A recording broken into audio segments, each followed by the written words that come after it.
or something like that. That was my first, this was, my first experience of seeing graffiti in the flesh. Still a long years away of starting. But yeah, I'd witnessed a few fellas jump down, bellied up like ourselves, just tagging the train. And I said to Mum, like, what are they doing? Like, yeah, what are they doing? Can't remember what my mum said, but it's like, oh, it's doing their thing, whatever. But to me, I mean, that was very new, you know what I mean? I've come from a country town, and then we come to Sydney, and yeah, these people are just jumping on the tracks and painting all over it. Yeah, that was an eye-opener for me, but I was still a few years away yet from really understanding what graffiti was anyway. But this will be one of the many stories that I believe when I did become a graffiti writer, and that's why I try to give so much to this culture. And people, people see me putting in the effort that I try and do, along with some of my friends as well. We've tried to put on our own events and things like that around Western Sydney, and that's just because we weren't taken serious out here, and no one was going to do it for us. So you just got to try and do it yourself, because I want to give back too, because this did save my life.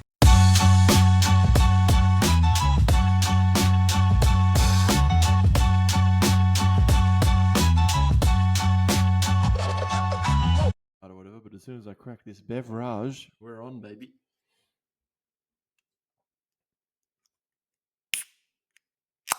Nice, lovely, crisp taste. Welcome to the Aussie Battler podcast, my friend. Oh, thank you. Cheers. What can I say? What can I say, mate? It's been a bit of a challenge, but these computers are fucking retards, and sometimes these things don't work. But we finally got there. Took us an hour and a bit, but we're fucking here. We're here. Yeah, we got there in the end. Thanks for having me. Yeah, no, all good, bro.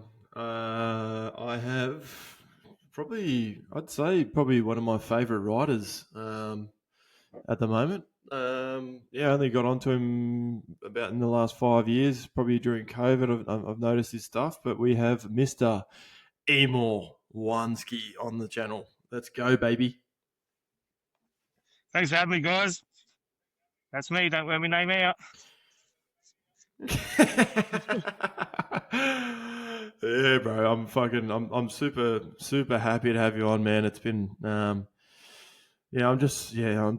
privileged to know writers, especially people as good as yourself. And I've had a couple of people on before you as well that I've just been fucking, flabbergasted, I guess. But it's a dream of mine to start this pod and to have someone on like you, and the caliber that you're creating all your works in is just amazing to me, man. I'm super blessed, and thanks for coming on, man. Appreciate it.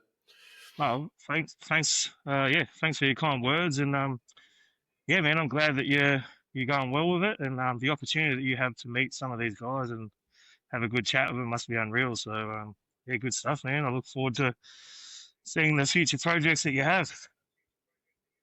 Yeah, awesome. All right, we'll just start off with where you grew up and how you came about, man. So I grew up in till I was about 8 years old. I grew up in a suburb in New South Wales called Wellington. It's near Dubbo. If anyone can relate more to that, it's the surrounding suburb to Dubbo. I grew up there with a single mum until I was about 8, and then we moved to Sydney, Western Sydney, of course, the best part. Pretty much moved around a fair bit between Blacktown, Quakers Hill, Schofield, Riverstone. But He's yeah, a Westie pretty boy. much. He's a Westie boy. Yeah, definitely. Definitely. Most of my childhood memories would be probably from Riverstone and Schofields. So that's sort of where I grew up. Yeah. Schofields has turned into a bit of a nice area compared to what it used to be. It used to be all like fucking farmland and shit. What are you talking about, man? Better back in the day.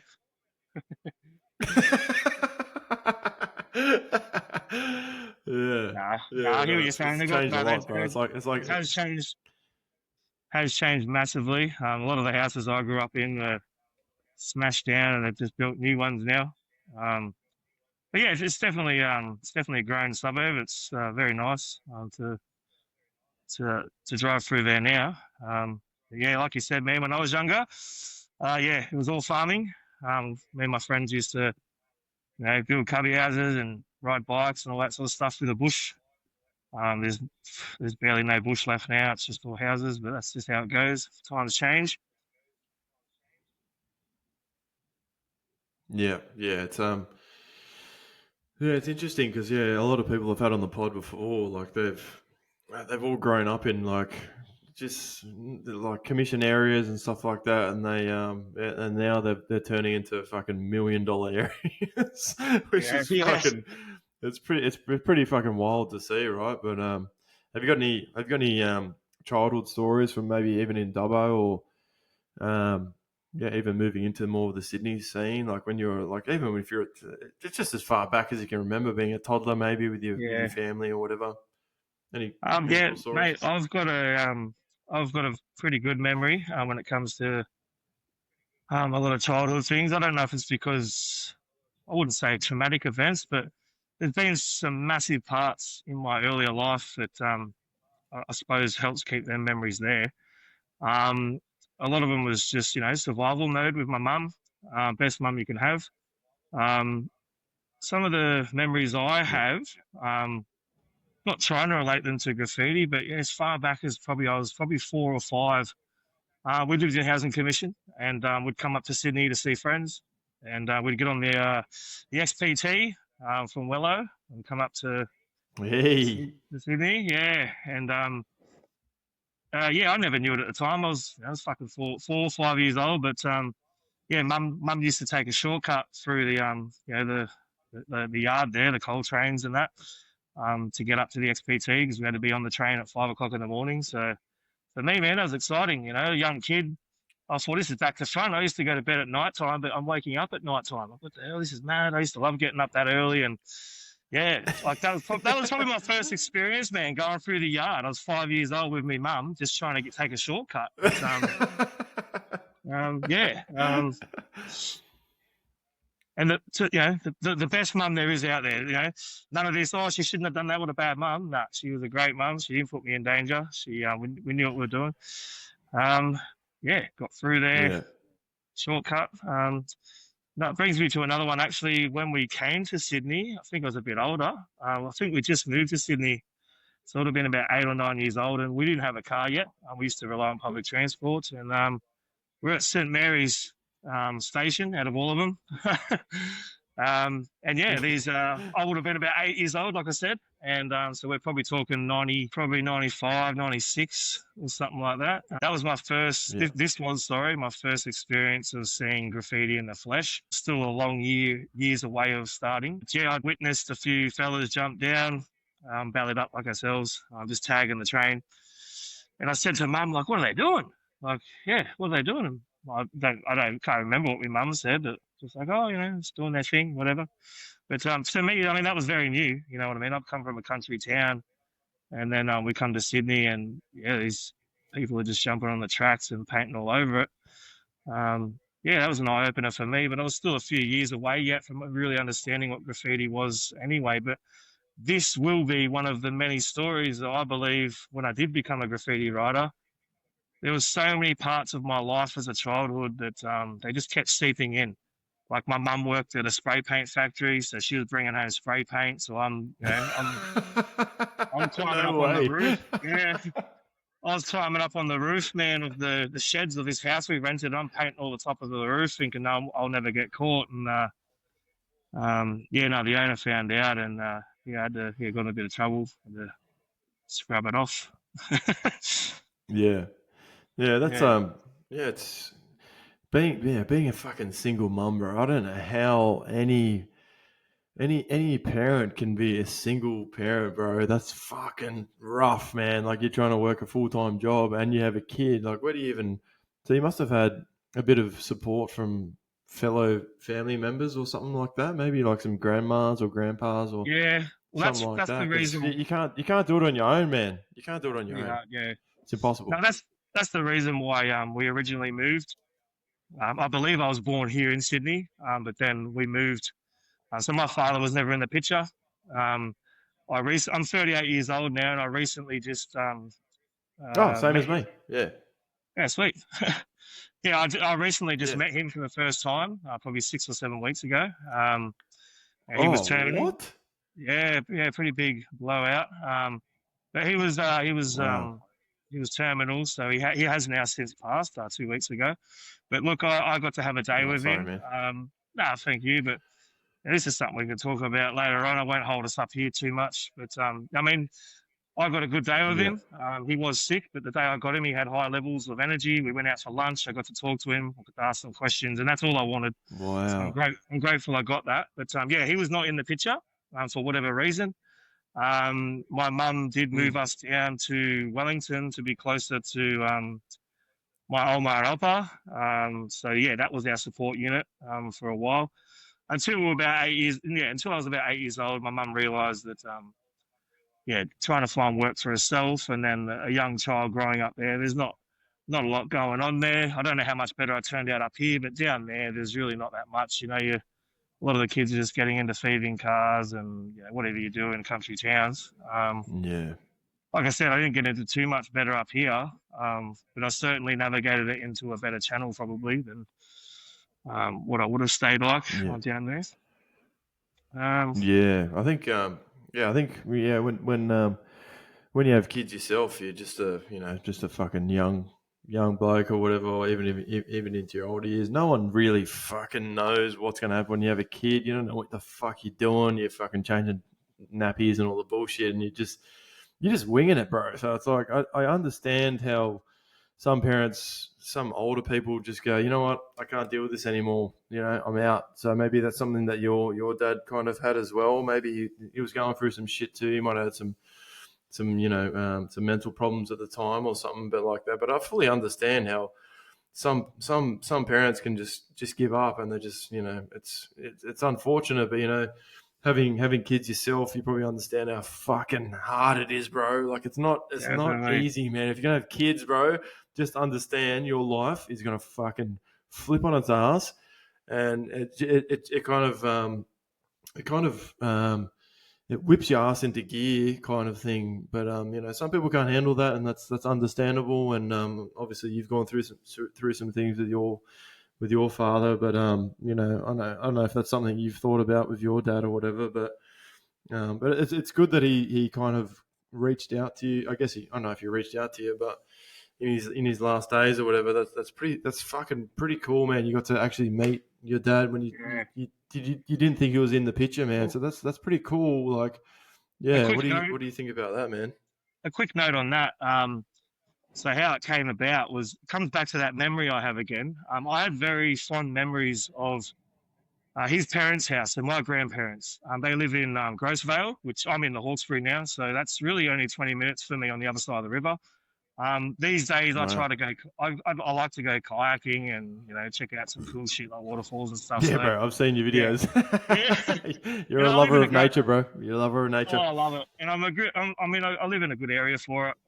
I'm in the heart of some gems, some Yeah, good spots. So I was up there one afternoon anyway.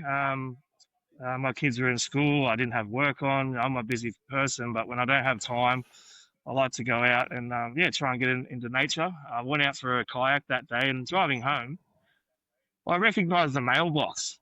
And I know that sounds pretty bizarre to some people, but I don't know. I had a good memory of the house. I love the house. When I was a kid, even yourself, man, this house, any yeah, kid would love it. It's like it's built into the mountain, so it's like a split level sort of. I don't know if it had fucking 3 stories, 4 stories. As a kid, it was fucking sick. That's all that mattered. Um, and yeah, I got good memories of that place. And the grandparents, again, for whatever reason, my father was out of the picture. He did have a new woman. I think she had a lot to do with it. I was told when I was older yeah, that she yeah, didn't really want him to have anything to do with his earlier past. So that's fair enough. But his yeah. parents Fair, were fair enough. always Yeah. his parents were always super nice to me and my mum and supportive. So we would still go around there for dinners and stuff right up until I was a teenager. Oh, that's cool, man. Just lost contact then. But I never knew, as a kid, I didn't pay attention to where the location was. I just thought it was in the Blue Mountains. I didn't know it was Grosvale. But then I was told it was, and I was Yeah. up there one afternoon, and I just drove past the mailbox and thought, that looks like their house. Went down the driveway, knocked on the door, and it was them. And they were They were amazed to see me, very happy to see me. And they did unfortunately tell me the news of my father. It's how I felt about maybe seeing him. And I said, look, there's been times in my life where I did want to reach out and find him. But then you kind Of of get the course. shits. Yeah, of course. Then you get the shits though, and you think, well, why the fuck am I doing it? Like, why Yeah. shouldn't What what have can't I he done do? wrong that you didn't want to hang around?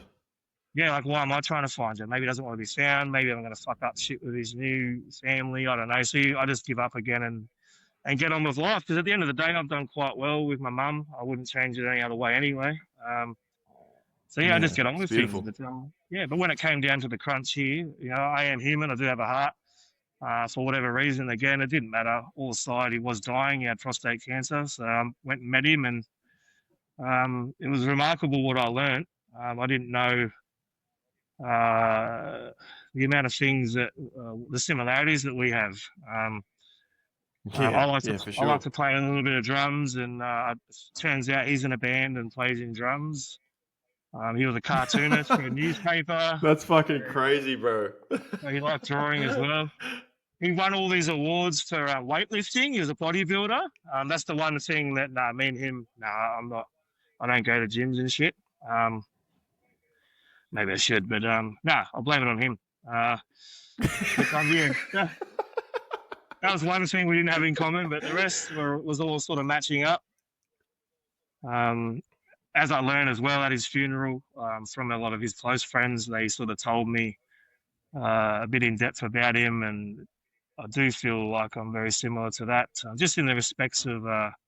They said he was always very driven, working on 100 projects at a time, just always just working with his hands and just loved being creative. And that's pretty much me in a nutshell too. So probably got that from him. But I do believe the work ethic comes from mum as well, because as you mentioned before, it is hard being a single mum. And I watched her work 2 jobs at one time and then still have time to come play basketball with me and shit like that. So, it's definitely a hard job being a single mum, but I definitely got some good work ethic from her.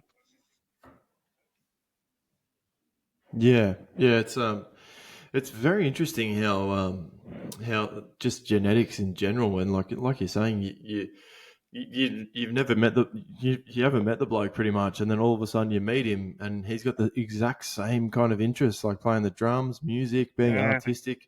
That's fucking crazy, man. Like it fucking blows my mind, man. It's like, so you are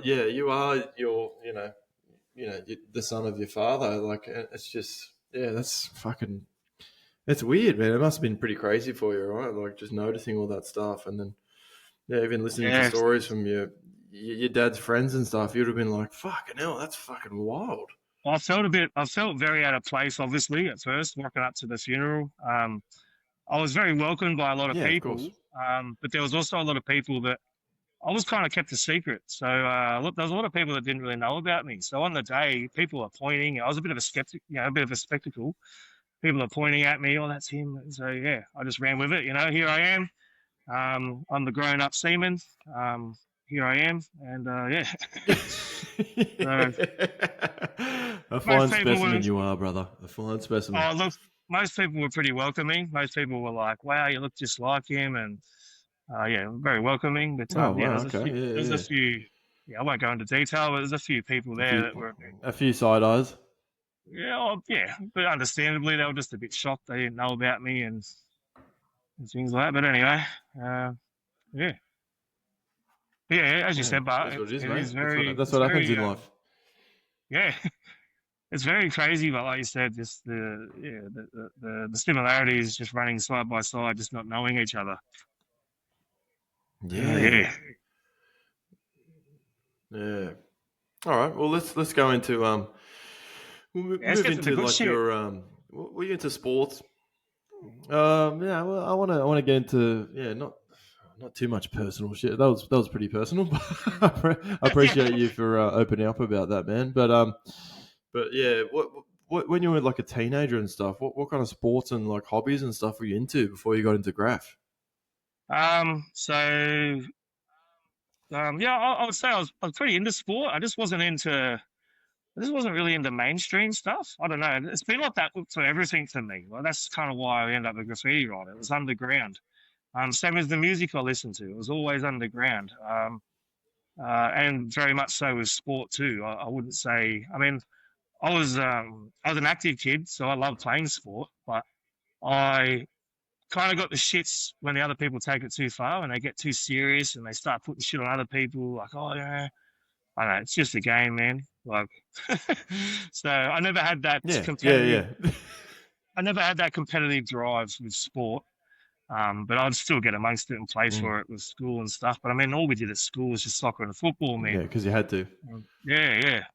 What I got into, I pretty much went into basketball. Was pretty much the only sort of ball sport I did like. Basketball was guns. Yeah, because you're a tall fella. Yeah, I've been told I'm pretty tall. I get asked to get the sugar down for the old ladies at the shops and that. So, yeah. I just move it higher. Fuck them. Nah.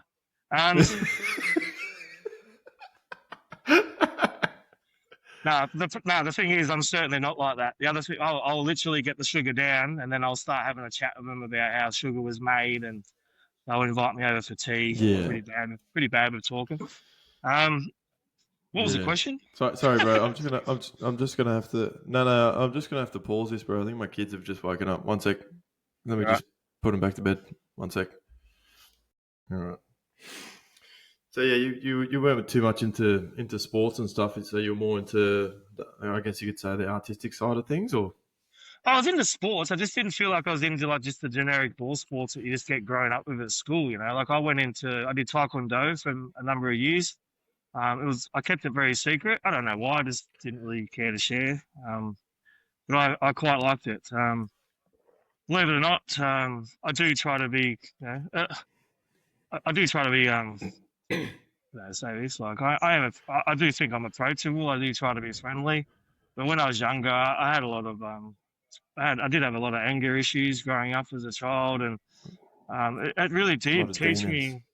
Yeah, it really did teach me self-discipline. Same, bro. Yeah, taekwondo and some sort of self-defense sort of shit. Yeah, and then I also had a big passion for swimming. I can swim the fuck out of shit, eh? If someone says you can't swim across that, I'm fucking in there doing it. I don't know. I love it. I'm a strong, I'm confident swimmer. I used to train 6 days a week. Yeah. For swimming. So I mean, yeah, if I'm in the headspace of something I want to do, I can be very competitive, but not when I'm just fucking told, you know, do this and do that. Like what to do. Yeah. So yeah, sport wise, a lot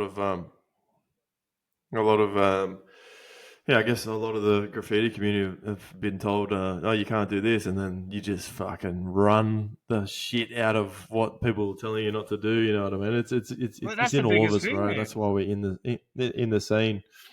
Everyone says like, "How did you do or how did you get into it?" And how did you know?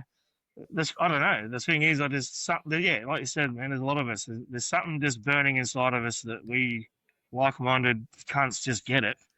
And we just want to keep running at it. And it doesn't matter how much you tell us it's silly, it's stupid. I mean, sure, look at it on certain avenues, or, certain angles. Sorry, I'm sure you can pull out some negative shit that you can say it is, but I feel like for me, there's a lot more positive to it. I feel like it's a therapeutic avenue that I think a lot of broken people like do it. And that's why I don't think other people understand. Yeah. I can sit there and say I don't get it, I don't understand, and that's fine. But it's certain things that we've all been through that have shaped us to who we are today. And for me, it certainly helped. It's always been a positive for me. Yeah, we're all. I find that we're all junkies at heart. We've all got our own problems, and whatever we take up, whether it's drugs, fucking racking, stealing, fucking. Taking drugs, man. We run at it fucking full ball. So I think graffiti is kind of, what you're saying, like the therapeutic side of things before. Like I mentioned on the pod many times, man, graffiti's pretty much saved my life, man. I've been through a lot of fucking dramas in life and thought about doing things which could have ended my life sometimes, but graffiti's kind of pulled me back in, and rocking up to a wall with all your mates, fucking doing a piece, and it just takes your mind off all the fucking bullshit going on in the world, and you're just focusing on this one piece you're doing. You're with your mates, you're having a good time, and I think that really fucking it just helps, man. That's kind of why I'm doing this podcast, man, because I just want to give back to the community, and just it's really saved me, man, and I think it's probably helped you a lot in life too, right? That's exactly, man, and that's why I try to give so much to this culture. And people, people see me putting in the effort that I try and do. Along with some of my friends as well, we've tried to put on our own events and things like that around Western Sydney, and that's just because we weren't taken serious out here, and no one was going to do it for us. So you just got to try and do it yourself, because I want to give back too, because this did save my life too many times.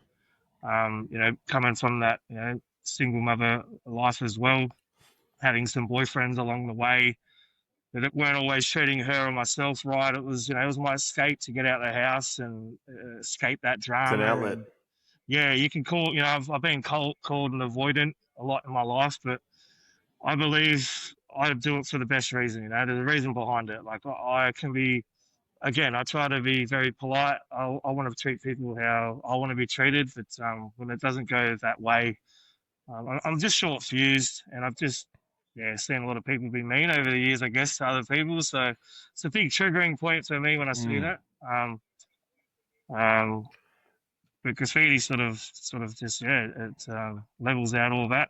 Like you said, as soon as you start doing a piece, as soon as you push down that can, you forget about a lot of things. You just get into your zone, and when a lot of us did start for the fun of it. To me, it was a rebellious thing, and running around and with your friends. Yeah. But even now, as an older age, relaxing on a wall with your friend and just cooking a couple of snags, listening to some beats. It's a good time. Yeah. Another thing while we're talking about, bro. Yeah. another thing I'll bring up while we're talking about hobbies and things. I did mention the sports stuff, but hobbies, and this is the biggest key to what got me probably into graffiti was, and I've heard this from a lot of guys as well from my age. It was the skateboarding scene. A lot of us, Yes. yeah, you know what I'm talking about. A lot of us out here in Western Sydney, we grew up pushing that bit of wood around, and it all started from there. The thrill of, we had nowhere to skate. We used to get rushed out of the shopping centres from security. So then you go to a school, and you only get 2 hours in the school, and the police are coming. And my friends and I started finding, more places to skate down towards the city. So that was now my new, avenue. We're catching the train almost every day, every second day. We're going down the city.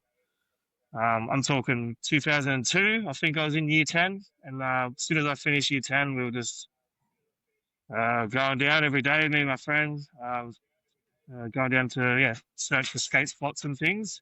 Little did I know, I was learning a lot on my way down, just looking out the window on the train, just being amazed. Look at that one, look at that one. Like just being amazed with the colours and one thing I've always been quite interested in drawing. So even as a kid, I used to draw dragons and cars and shit like that. But I kind of got over it. I didn't know what to draw anymore. I'm not trying to say everyone can draw, but those who can draw, they're all drawing pretty good shit. And to me, I was like, well, I can draw that too. But there was no satisfaction there, because he can draw it just as good as me. I can draw it just as good as him. If I want to look at a car, I can go outside. I don't know. Like graffiti sort of felt like it saved that that creativity for me. Once I seen the colours and the way that people were just bending letters, and there's no rules to it. You can spell it how you want to spell it. You can put the letters back to front. You can tangle them up. You can make them look shiny. You can make them look sharp. You can make them look round and bubbly.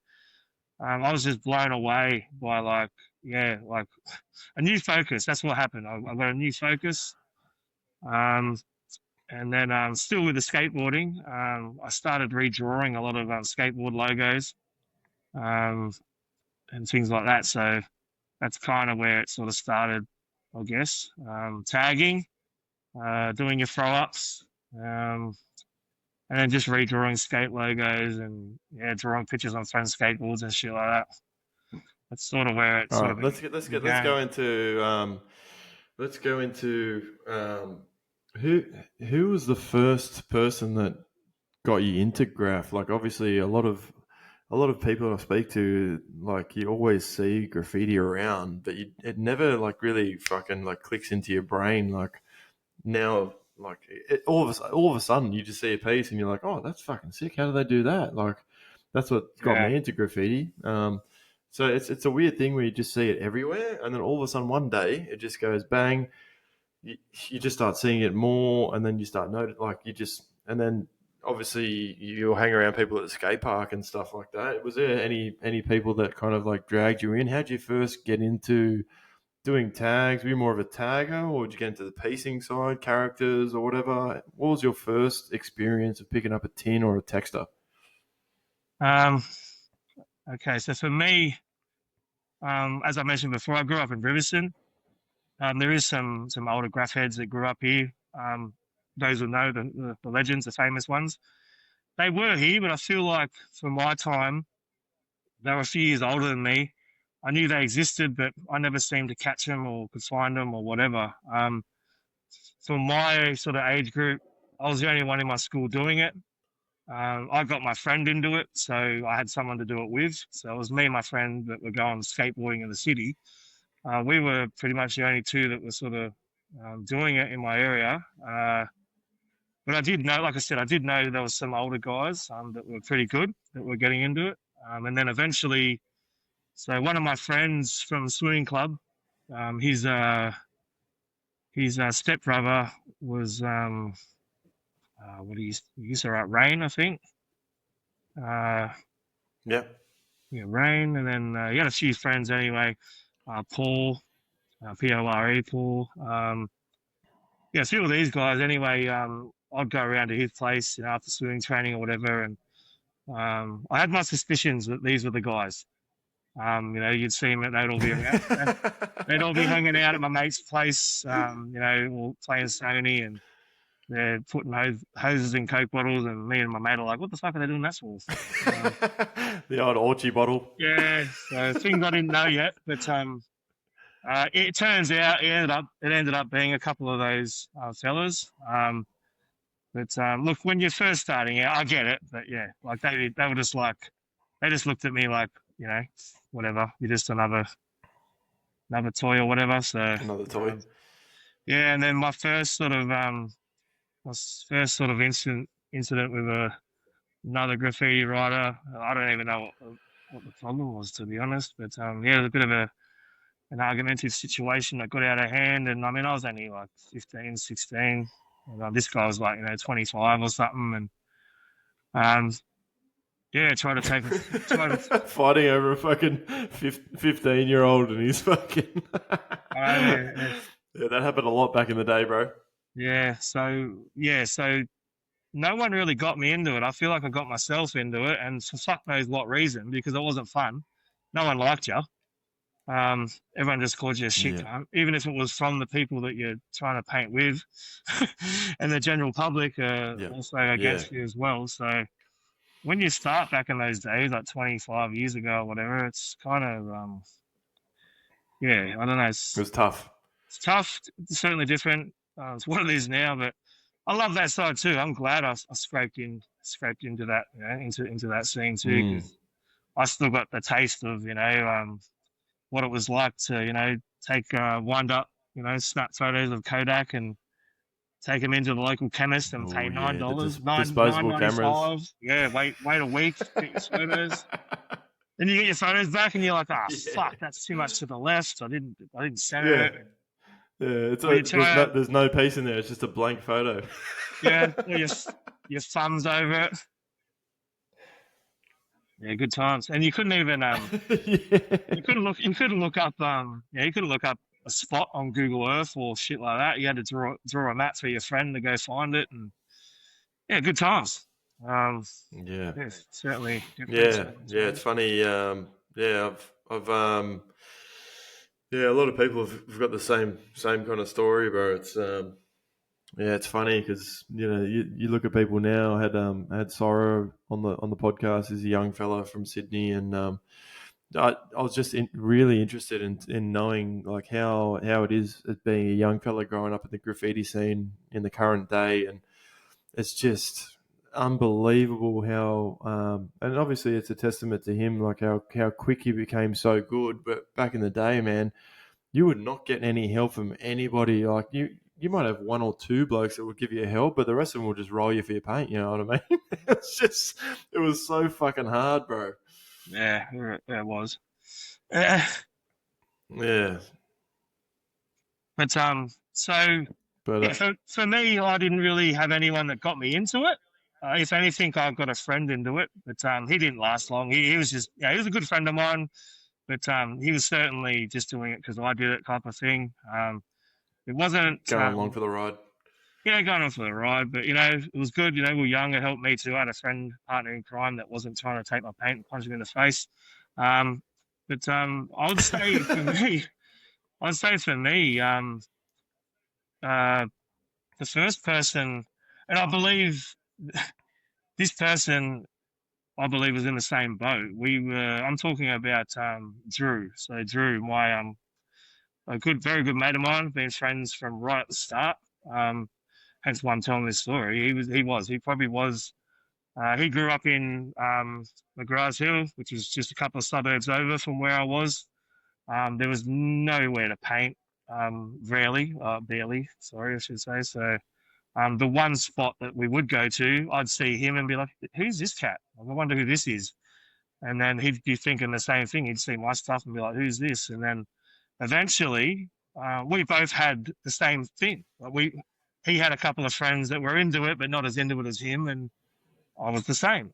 We just kept going to the same spot, and then one day we ran into each other, and it was almost like that stepbrothers moment. I was like, "Hey, you want to hang out?" Oh, did we just become friends? And then, You can call yeah, me Dragon. yeah, yeah. So we grew a friendship from there, and that was it from there. The rest was history. We just started doing local bridges and started traveling out. Trying to find more spots to paint. But this is also the start for me. So you did ask, was I a tagger, yada yada, what? Um, I pretty much was like the skateboarding start of it when I was 15, 16. I mean, I did that right until I was 18. Just general tagging of markers and a bit of spray paint, throw ups and bombing here and there. As I got older, started doing a lot more track sides and things like that. But I don't know, I still didn't have this serious side yet. It was all fun. I didn't know what there was to get out of it. What I was getting out of it was all I was living for right then and there. It was just being with my friends, having a good time. Um, and the secretive side of it. I don't know. I love being outdoors. So being outside at night time, sneaking around, and then you wake up in the morning Yeah, and the sun comes up and there's this beautiful piece, and people are like, "Oh, get fucked! That wasn't there yesterday." It's like, well, it was me. I did that. yeah. It's The adrenaline rush. good fucking feeling. Yeah. So that was certainly all there. But Yeah. I don't know. As I sort of got into my early 20s, after all the dumb shit I've done and the close calls I got for nearly getting caught, um, when I did get caught, it was like ridiculous. Like I was actually at an abandoned warehouse, so I let my guard down. Silly enough. Oh no, fuck, Yeah. bro. That's always been my fucking nightmare to be pretty much in somewhere that no one gives a fuck about, and then all of a sudden you get fucking done, and it's like, oh shit, sorry, I just had a little bit of a fucking bit of a burp, I but can taste it from the night. I've had about fucking 10 beers at the moment, but yeah, it's always been I've just always been scared about like even just painting canals, bro. Like no one gives a fuck if you're painting in the canal, except for some Karens or whatever. But you're trying to get away from you're trying to get away from all this shit, and then for coppers to come and arrest people for painting canal when you're trying to get away from stuff, you're not painting a fucking house, you're not painting like a business, you're getting away from that stuff, and that's always been a scary thing for me. And so you got done painting a warehouse, Yeah, abandoned. bro. bro, it gets worse. The shittest part was, I actually, it's a long story, but by that point, I got into graphic design and I was starting to, get into doing 3D pieces, and I was getting a bit more creative, and I wanted to sort of, I hadn't used good paint either yet. I just found out where to get good paint from. Exports. No, I was using exports for a long time, Same. So yeah, there was that period. Quickly, there was that period of 15 to 18 where I was just tagging on paper, drawing, learning how to work your letters and shit. And then from 18 to 20, I was just sort of running amok and starting to use all the exports and shit like that. But it wasn't until I think I was very early 20s, 19 or 20, 5, 6, 7. Newtown opened, and I was introduced to cans such as Ironlac and things like that. They were just ticking off, and Game changer. So yeah, well, it was, and it was meant to be. But the first fucking time I bought paint, I'm a young kid. I'm a taste student. I go buy all this paint. I go into this warehouse, and some fucking Karen watched us walk in there, and I've got ladders and buckets of paint because I wanted to do my first ever 3D piece, and I had a plan. I'd worked it out. And the shit thing was, man, I didn't even get any colors on the wall. I literally rolled the wall. I did a service. I rolled back all the tags. So you cleaned it up. Yeah, and then they come in and we're like, "That we got you." And I'm like, "What the fuck?" What do you mean? I'm just a council worker. I'm just cleaning up all the stuff. What are you talking about? Why are you arresting me for? Come on. And to be honest, man, I could have been a dick. I could have made that fat cunt run after me, and I could have spat in his face. I'm not like that. I'm very passionate in what I do, and I don't give a fuck what your opinion is. I don't think I'm doing it wrong. Right now. Trying to talk your way out of it. If you want to go play golf, you go fucking on a golf course. You want to play cricket, you go to the cricket ground. There is no place to do. I would distract property on weekends, but I was not trying to do that this time. I was trying to, do something nice and a bit more pretty. And he, didn't want a bar of it, which is fair enough. And that police officer, he got a bit aggressive. Stubborn Karen. No, he got a bit aggressive with me, knocked off me hat and said, "Oh, sit down and show me some respect. You're a loser. You're going nowhere in life," and all this crap. But anyway, look at me now. Look at me now, you fuckwit. I'm almost as fat as him now. But no, there's a funny verdict that happened to that though. So I felt like they did try to make an example out of me. They sent me I did get a court notice, had to go to court. And then funny enough, I was mega stressed out about it because my mum wasn't happy and she kicked me out. And to be honest, I didn't really give a fuck about anything else. I just felt bad that I disappointed her. Coming from, she's my biggest rock. She's my rock. She's been everything my whole life, and now I just felt like I disappointed her, and I was a bit stressed. And I listened to two of my friends say, "Oh, we should go for a paint." And I'm like, "How's that going to help?" And they're like, "Oh, you're stressed, we'll go for a paint, just chill out." And I'm like, "Where are we going to go?" And they said, "Oh, we're going to this bridge." And like you just mentioned before, man, you can go into these bridges 100 times. We're going to a warehouse. Oh, this was just as bad. I got caught again. I went under a fucking bridge. Are you fucking serious? I went under a bridge that my mum used to drop me and my friends off, and council workers used to always say good work and just take your rubbish with you. There's never any dramas there. But again, there was some fucking Karen seen us walking down there and lagged us in, and cops come down. I'm like, "Oh, you're fucking kidding." But this time, it just takes the one. It just takes the one Karen that's just walking a dog or some bullshit. I couldn't believe it. What are you guys doing? Oh, I don't like that. It's the first time in my life where I was like, "Fuck, why'd I listen to me mates?" Like, they had a good point, but I'm like, "Fuck!" Like, I've now just escalated this big time. Like, I'm not getting let back inside now. I've just done it again. So then. But the beauty of this one time, the beauty of this is, but man, the first time, which was fucking 4 days before it, all they did, well, they took everything. I didn't even do nothing besides I rolled the wall back. But they took all the cans, they took the paint, and then the second time, they walked down and I just finished the piece. I was just putting the last little part of the aura, you know what I mean? Like the little bubbles and shit. Because I was in my bubble stage back then. And I was just putting the last couple of bubbles on the outline and then they come down, they're like, oh, mate, red-handed, sorry, we got you, I put it down, you know, you're under arrest, rah, rah. But this is the weird thing, man, that they said to me, pull out all the cans that you used.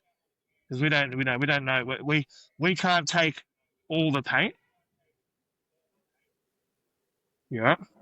Sorry, bro. Just stop for a second. Yeah. All right, we're recording now. So yeah. Sweet. Yeah. So these So in this instance, these coppers told me that they only wanted me to They only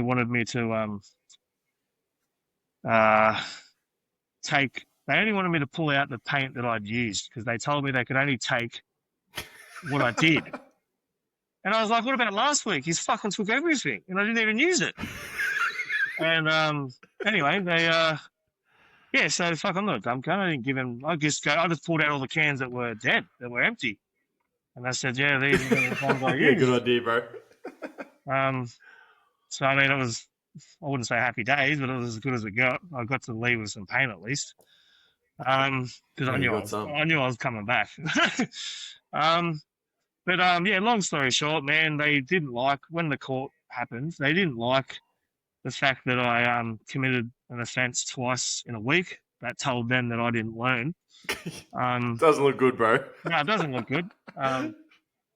But meanwhile, you can understand my anger. I'm not trying to say, oh, I'm a perfect angel, but fuck, man, out of all the shit I had done, like racking and all this other shit I've done in the past too, like he's got me on something that was, I don't know. I was actually trying to do. For the first time, I was trying to do something positive with this. Help out the community. Yeah. Well, I got a chance to do that. I got my opportunity. They fucking gave me heaps of community service. And this is where the story gets even better, bro. So they put me. It was like $3,000 worth of fines and all this shit. It was a lot when you're younger, and you like.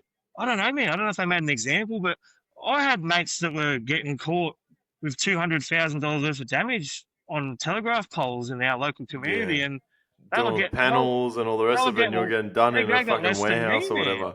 Yeah, they got fucking less than me. But anyway, I still got something out of this. I've still got something out of this, man. They put me into like a metal factory every Saturday for fuck knows how long. And I just had to clean up. It was my community service. I had to clean out this factory, get all the shavings out of shit. Anyway, the bloke said, "Oh, come out here. We've got a job out here. We're going to go to this shed." Opens up the shed, man, and the fucking Einlac tin rolls out. Like, I'm looking around like, is this fucking set up? Like, and then boxes, bro. There's boxes of aerosol paint. No way. And I just seen an Einlac roll out. I'm like, yeah, I'm looking around like, are they setting me up? Because I'm going to take all this shit. Like, I'm coming back tonight. I was going to say, take all the boxes, bro. Bro, I was already looking at the side of I was already looking at where how to unscrew the sheets to the side of the shed. I was coming back that night. I was going to get it. But I didn't have to. Beauty enough, man. This is how fucked up our system is. Like, the cunt that was there, that was meant to be doing, keeping an eye on us boys, doing the naughty boys, doing the fucking community service. This guy was the worst of them all. This guy was coming in the mornings, blind as. So he'd drive there blind. And he's telling us, I've just come from Jupiter's, which Jupiter's was like an after-hours nightclub. Yeah, casino, wasn't it? Oh, it might have been called that once upon a while. You would know. It was where everyone went when there was fucking nothing else open. And he'd come from there most Saturday mornings. He'd come from there, shit-faced. He'd rock up with like a bacon egg roll, trying to sober up and shit. So like, he wasn't very wasn't the brightest tool in the shed. So one morning I got in there early, and I'd met a friend there now. He's a bit older than me, but he was there for fuck knows what. But me and him developed a bit of a relationship, and so he sort of gave me a hand. He kept an eye out. As soon as the bloke wasn't looking, man, I just loaded my car up as much as I could, and just blankets and shit all over it, and I drove off that day. Government paint, the best kind. Oh, the best. I drove off that day with towels and blankets, just hiding this big thing in the back of my car. And of course, man, me and my friends thought this was like hitting the lottery. Like, we'd never seen that much paint in our life, and it was all free. So, we were just smashing it and just bombing track sides, all that sort of stuff. So you kind of you made your money back from the court costs. But I was angry. All the paint and just got it back. But I was angry now. Like, I could have done something better with that if you had treated us better. But you pissed me off, and I felt like you put me there wrongly. And well, look, I mean, at the end of the day, I know the cops had a job to do. It's like, I don't give a fuck. I'm straight up. Like, I was doing the wrong thing. Whatever. It's not my property. Whatever. But the fact that people, getting less, and then I don't know if they made an example out of me, but I got pretty, stooged up.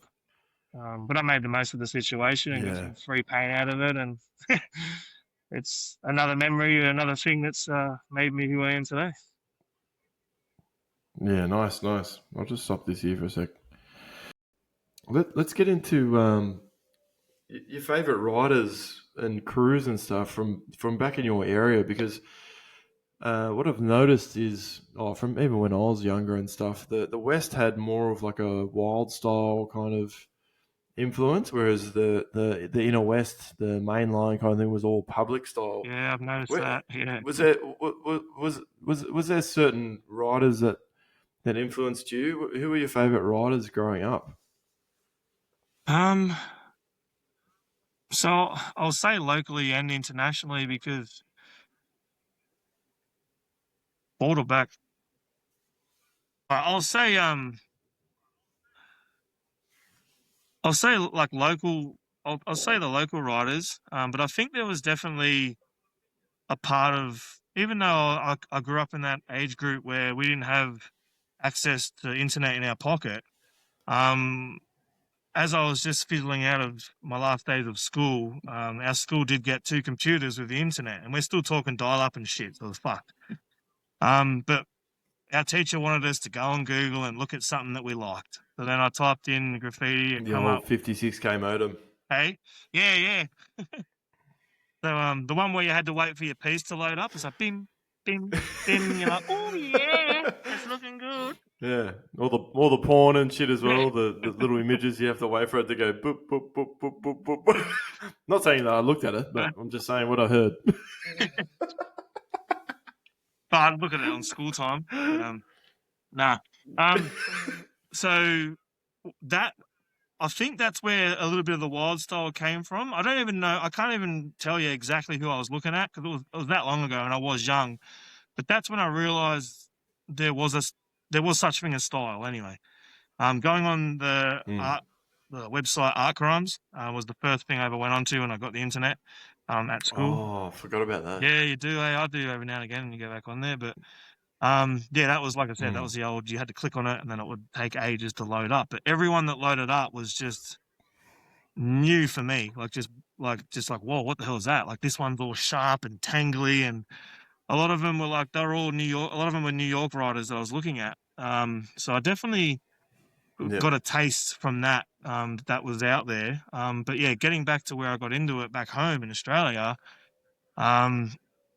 For me, like I said, again, I was going to the city a lot, skating, going to the beach a lot too, surfing.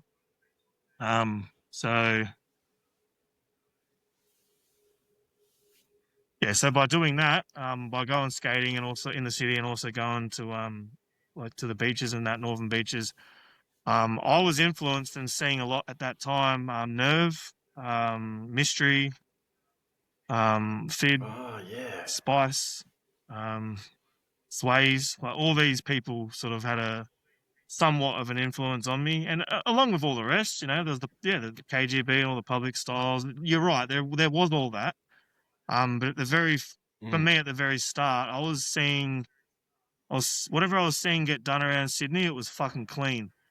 So for me, that's what graffiti was about. I like to make it like a sticker, which is ironic because I got into sign writing later and Oh yes. all about graphics and stickers now. But I liked making it look clean as I could, and some of the guys that were doing it the best was, in my opinion, at the time or even now still, was Fibs and even Sways and things like that. Like the lines were the line work was very clean.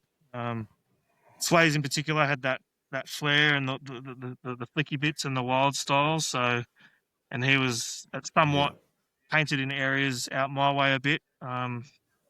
So I think you're right when you say, out here it's a bit more. A lot of my friends that when I was sort of getting into it a bit further on, progressing, I'd say, and then meeting more people in the game. A lot of them were similar to myself. A lot of us were very big on structure. These days, still great. Fuck, if you however that's the beauty of it. However you want to paint is however you want to paint. There's no good and bad. Just people do different styles differently to one another. But these days, I find kids like to take to the more round type of style, clean lines, bold colors. Where I think a lot of the guys back in my time, speaking people like Rubik's, same age as me, sort of growing up the same level. Yeah, bro. He always had good structure with letters, and that's what I was always about. He's a freak. He's a freak, bro. Yeah, he's like I'm saying with all this, like the West writers and stuff. Rubik's for me is, bro. He's, I mean, fucking talking about fucking sketches and black book things. That sketches, guy is obvious, bro. He is.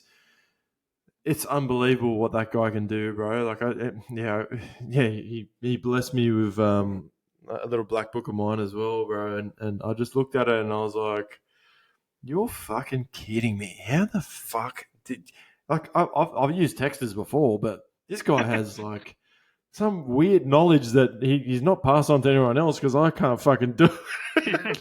But using texters and in a sketchbook, bro. Like I'd spend fucking 10 hours doing like one little shit 2-color fill with like whatever. And this guy has done like, he did me like a Simpsons sketch thing with like during the COVID time or whatever. And I looked at it, bro, and he had like, he gave me his black book and I had like, like Mortal Kombat stuff. And it looked exactly like the actual fucking video game, bro. And I was like, how the fuck are you doing this with textures? The copics that I use, that I can't even blend these cunts together. And you're doing full artistic work with it. How the fuck are you doing this, bro? Like that's kind of what I'm talking about with the West, man. Like his style is, oh no, how can I say it? It's just, I picture his work as being West. Like, I just remember being young and noticing that the West area was more wild style, and the inner city was more public style, and his is like the epitome of the West, in my opinion. And even some of the other writers that he grew up with as well, which are other people that I respected too and grew up with too, was another one was Blair. He had crazy shit, and when I was younger, and he can do public style too. Yeah, exactly. Yeah. So, but his stuff to me was always better with the craziness. Like he had lines going everywhere, and I loved that when I was younger. Fuck. Like to me, it was, I don't know, the more complicated, the better. Do that shit, bro. Yeah. So anyway, we'll move on to how did you get into the mural space? I know you do a lot of work with the youth, and like I'm not going to mention. Oh yeah, I suppose I can. You work for and stuff like that. And how'd you get into that kind of space? So you went from like just doing like illegal stuff, you got done or whatever, and then how'd you get into that stuff? I get that had a lot to do with it, that experience. After that, I was kind of like, after that whole situation, I guess I was sort of coming to a time where my mum was moving away. I had to I had to grow up. I had to, fit into society as well, and I can get a job and shit. I've never grown up, bro. I mean, in the sense of, surviving on your own. Yeah, I you had need money. getting money. So, I don't know, not being a shit cunt, I knew from the get-go that I don't want to do something I don't like for 8 hours of the day. Even though I did for a long Yeah. time. I tried not to. Yeah. So I wanted to get into signwriting. My mum had a lot of friends when I was younger. She had friends that were older signwriters. So I seen that from a young age too. I'd see these chaps come over and they got like chalk in their pocket and they just do a chalk writing on the ground. To me, that was mad. Same thing, man. No one's calling them a fuckwit and grow up and get a job. Um, so I thought I'd try that. What is it? Yeah, so that's kind of what I thought I was going to do out of school. I wanted to sort of get into the signage part of it. I once I got done in that, realized I had to get a job. However, it didn't really come. Did you do the actual course? So however, it didn't really come about straight away. What happened was, I don't know, I went for an apprenticeship or something. I don't know, someone else got it, but I had also signed up for graphic design because it was one or the other, and then I got accepted for that. Yeah, I thought about So sorry. that. I thought about doing that too, man. Yeah, I went into painting, but yeah, there's always also people around me that were going to graphic design and signwriting. But yeah, so you went to the signwriting space? Yeah, so I actually went into the graphic design came up first. So I took that. It was a 2-year Okay. course. I did that at TAFE. And look, I didn't mind it, but yeah, I don't know. I think a lot of people have said this too. Maybe it's just someone like myself. I just like to, I'm just a bit more hands-on. So I thought I was going there to learn how to make cool, I wanted to make cool pieces on shirts and all this sort of shit. And to some degree, Yeah. they were teaching you the skills to do that, but the assignments are all based on what you're going to do for work, which is laying out, magazine layouts for Colgate and all this commercial Yeah, shit. it's And all on computer. There's no hands-on. yeah, so look, don't get me wrong, I learnt it. I didn't, and it was a good thing because I didn't know at the time, but it was going to come back in later in life and be a blessing that I did it. But at the time, at the time I did it, and then I realized I don't think I can do this for fucking 8 hours of the day. I pretty much just went into spray painting after that. Just got a job. I was making good money. I was doing pretty much painting everything but cars. We're doing specialized electrostatic spray painting. So I was all down in the city. Ah, yes. So this was a good thing for me. It was all night shift. So I was working down the city and I'd finish at night time. It's the perfect place for a graffiti artist to end up after work. So, Of course. Go for a little bit of a bomb afterwards, maybe. so there was definitely 5 years there where I was out there. It was good. Eventually, I realized, this isn't for me. I didn't like I said, I didn't realize at the time all the jobs I was doing. I didn't realize, but they were all giving me a piece of something that I would need one day to work for myself and to start something like this. But I didn't see it. Yeah. But this job was teaching me how to mask up, how to kill rust, how to fucking patch and bog and prepare your shit for painting, really. So that was that job. Then I realized, you know what, I really wanted to do the signwriting thing. So there's a whole bunch of other jobs in there. I did house painting for a bit and various labouring jobs and working Hey, on site. that's where I am, brother. Worked on site a lot of different building jobs. But eventually it was just like, you know what, again, whatever happened to that signwriting? I know signwriting isn't what it is now. I would have liked to got into it when it was paintbrush. Yeah, the old school. But I still loved text and font and letters, and I just decided to do it. So I went back as an adult, apprentice.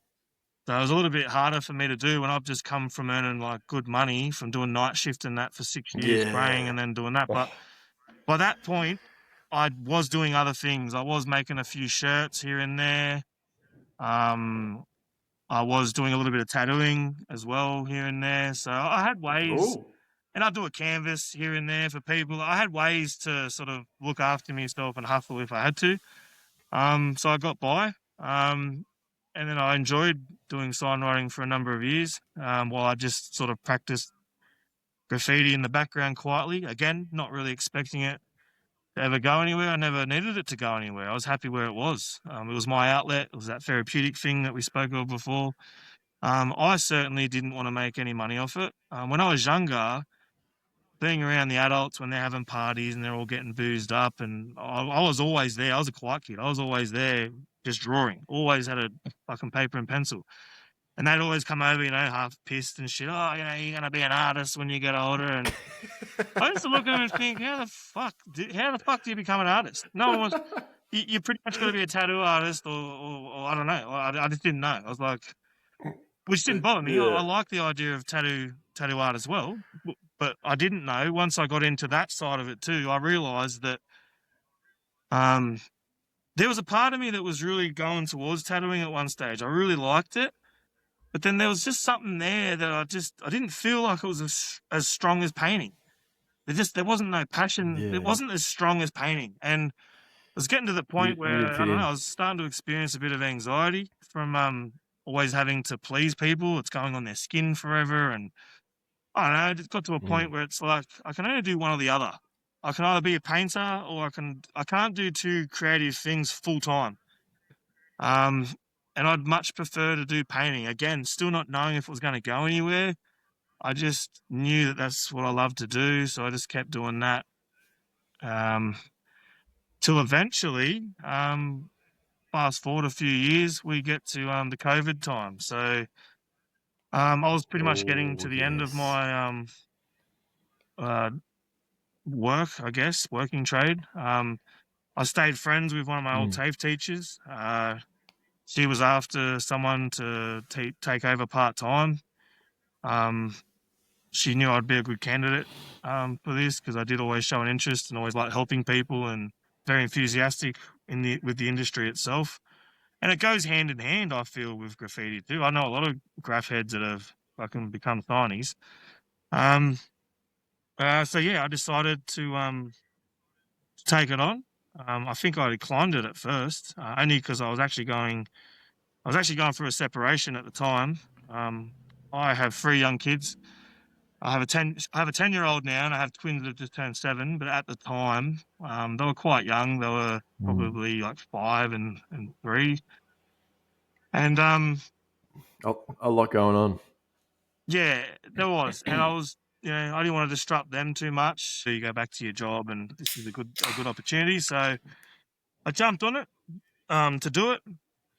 I had to study full time. I was still working 6 days a week, so it was hard to do.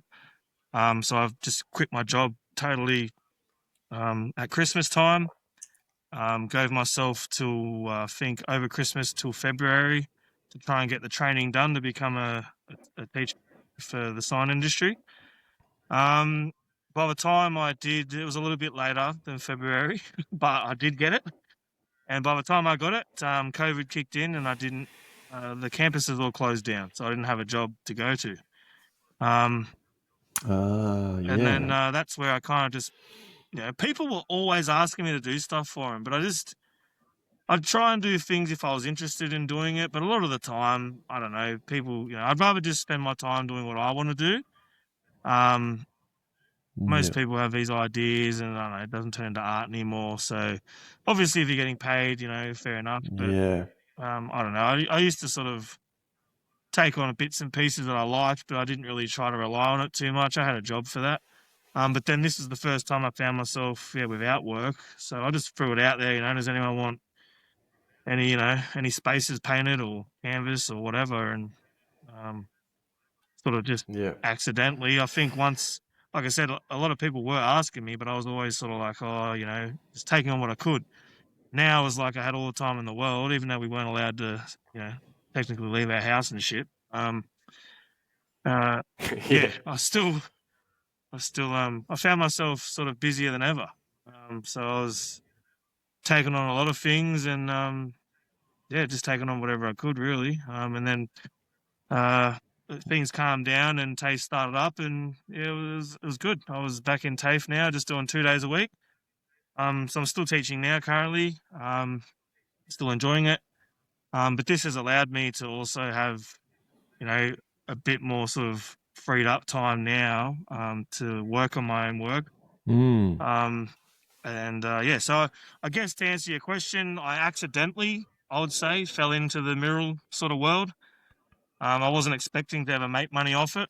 But there come a time where, yeah, COVID threw me out of work and people were always asking me to do stuff. So I just jumped on and started, Yeah. started doing it. So the COVID times kind of it kind of brought you back to the graffiti space, and then obviously I think you started doing like more mural side of stuff during the COVID time, because that's when I first noticed your stuff, man. Like I didn't even fucking, man. To be honest, I'm not being rude or anything, but I never noticed any of your stuff before until COVID times, and I've just seen you pop up on Instagram, and I'm like, this cunt is fucking sick. How have I not seen this guy before? How have I not seen him? Like, I'm just like, wow. And then I've just noticed you've just progressed so much, and then it kind of looked to me like you just started your journey into owning your own business, and working into more stuff that you wanted to do, but also having that kind of baseline of having a solid job as well in the background at TAFE. And TAFE also, it kind of helps out the kids, right? You can also teach the stuff that you're doing as well. And I think it's a fucking great balance to have, to be honest. Like, uh, is that, like, does that make sense to you? Like, I don't know, man. Like, you're doing very well. I don't know if you're doing well on the money side of things, but I think that's a good thing to have, like a baseline thing we can earn money Yeah, from. no, thank you. It does work. That's pay with, you can pay your tax or whatever with that shit, and then obviously you can do little cashes on the side with the mural stuff, and also getting into um, mural stuff with councils. Have you worked with councils recently, Yeah, or I think I've yeah. seen some So I've stuff. done a few councils now, whether it's been skate parks or some pop-up events, or even just Mm. mostly just workshops. They are getting a bit more into the workshops now. Yep. Um, but again, that all came from you mentioned money before. Like, look, I Mm. find you can make some good money in this, but then uh, there's times where Yep. I'm taking on. You don't. You don't. Well, you don't, because people don't understand. Like, You're doing shit for I'm still free. trying to build on this culture though, so I'm taking on some jobs that aren't worth Yeah. that much, but the meaning behind it, it's a better concept. Mm. It's more fun. I'm getting it out there. I'm getting more exposure to where I want to be exposed. Yes. You get a lot of customers that are like, "Oh, come and do it here. I've got a big wall. You'll get good exposure." I don't need the exposure now. Mm. Like, Yeah. you know, Yeah. it's fine. I don't want to be exposed to more people that want to, you know, just dog shot me and pay less. Stop exposing yourself. Um, no, because the way I look at it, man, is like you sort of said it before. Like, with the taste stuff, like now I did get a bit lucky there. I'm not trying to boast and say, "Oh, look at me." Like, I worked hard for it, but I did get a bit No. lucky there, and they have kind of worked hand in hand. They have helped each other a lot. But yeah, I think when you can make, sometimes you can make some really good money. You know, you might make X amount of money over here, but then over here you're not making that much, Yeah. but you're doing something that's for your culture. Like, you're putting on an event that's non for profit. You're not making shit, but you're giving Yeah. all your friends You in give the them Western back. Sydney a chance to go out that day and show what we do. And I don't know. That's some Mm. people are like, well, you know, why do that? Like, you're not getting paid for it. What it's, you know, why do that? But if you're making, Yeah, it's your if passion. I can make over here in 2 weeks what I used to make in fucking 4 months, then now I've Yeah. got all this X amount of time where it doesn't really matter what I make. I can just go out and do what I Yeah. want. So it's actually helped me too, being a father of three. It's actually helped me. You would know this too, man. I don't know how people keep up and do it with young kids. They've got a lot of appointments to go to, and there's, you know, after school Yeah. activities, and there's lots of things to keep up with a kid. If I still had a Yeah. job, I don't think I'd have it. I'd be fired. I would have had to have left my job 100 times already. So this has Yeah. also given That me, that's kind of what That's kind of what I'm saying with at least having that little baseline in the Yeah. background of having those little couple of days that you do. Just have that little baseline, and then you can focus on more of like your artistic dreams. And then even if it is for some cunts like it's very weird, bro. Like I had an instance where I had a master chef, one of those judges or whatever, asking if I can paint one of their fucking new businesses opening up, and I did it. And then the guy turned up, and I was like, "Oh, this guy's famous." So I went up to him. I was like, "Yeah, man, I'm painting you a little fridge or whatever." And the guy goes, "Oh, am I paying you?" And I was like, "Yeah, bro." And I was like, "He's like, oh, you should." This should be for free. And I'm like, what do you mean? He goes, oh, because you do this stuff in the streets, right? It's free. So, like, why am I paying you? And I was like, mate, I don't fucking ask you to cook me a steak when I know how to cook a steak. You know what I mean? I got fucking, I'm an artist. So don't fucking tell me, cunt. Like, you know what I mean? So all the you time. kind People of, don't want to pay for drawings. They're like, oh, I know, I I want to understand. see a drawing first before I pay anything. It's like, yeah, but I don't go to a fucking mechanic and say, put the fucking engine in and let me listen to it and I'll see if I That want to takes pay or not. hours. Hours. People don't take you serious, man. And, yeah, but anyway, some people Yeah. do, and they're the ones you got to look out for. Yeah. Yeah, for the younger guys, there's some younger guys that are they're looking at us going, that's what I want to do. I'm going to go out and start a mural business where Yeah. that's good. I don't know what that would be like. You'd be able to start from the start, and I guess I don't know. For me, it's like it was all just sort of pieced together as it goes. There's no written book on this shit. There's no Yeah. law. There's no union. You can't base it No. against what the other guy. Yeah. Someone says, "Oh, why are you You're charging? in a different Why are league. you charging 4,000? This guy's going to charge me 400." And it's like, yeah, but that's Well, no one else can do it. No one else can do it. That's why you can charge as much as you want. And I believe that you can charge as much as you fucking like. And if you don't like it, we'll fucking find someone else. Like, you know what I mean? It's like, if you like my work, you pay for it. and the reason Don't why. don't. Like Yeah. you said, like one of the triggering points for me that I get that a lot too. Like, oh, yeah, you used to do this on the street, so you should do it for free. It's like, no, man. It's like I got 3 young kids now, and I have a TAFE job.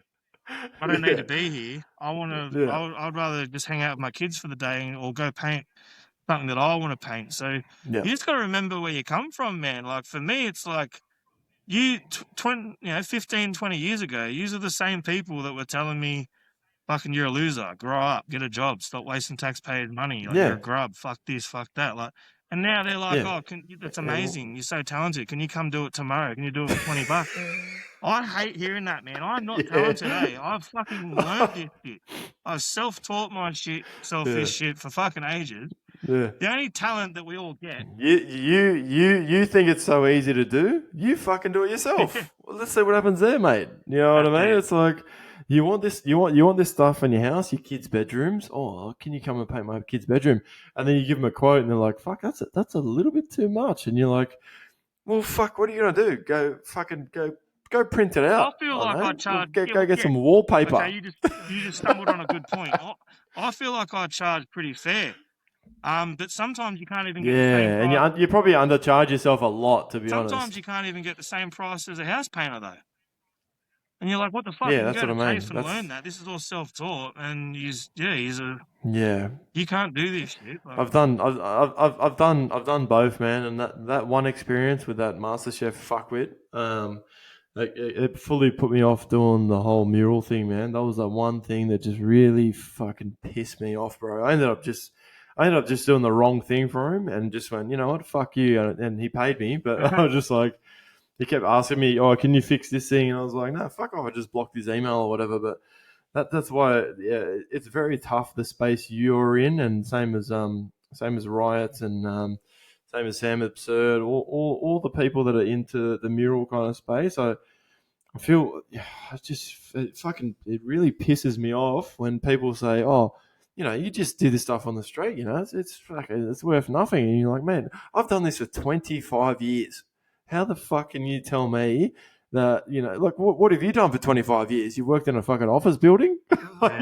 What skills do you have? You have nothing. And the really, other thing to is, be like honest. I said, none of us got into this knowing that there was a career in it. This was our hobby. So for me, it's like when they run over to you when you're trying to paint, they're like, oh, mate, I try to always smile and be nice to people, but we've already got a bit of a Yeah, of bad course. stigma on Yeah. us. There's nothing wrong with just having a chat with someone, but Yeah, sometimes when you've got man. to go pick up your kids soon, and you're just getting Hmm. person after person, and they just want to talk to you about how'd you get into it, and I don't like it, and I don't Yeah. understand it, and it's so.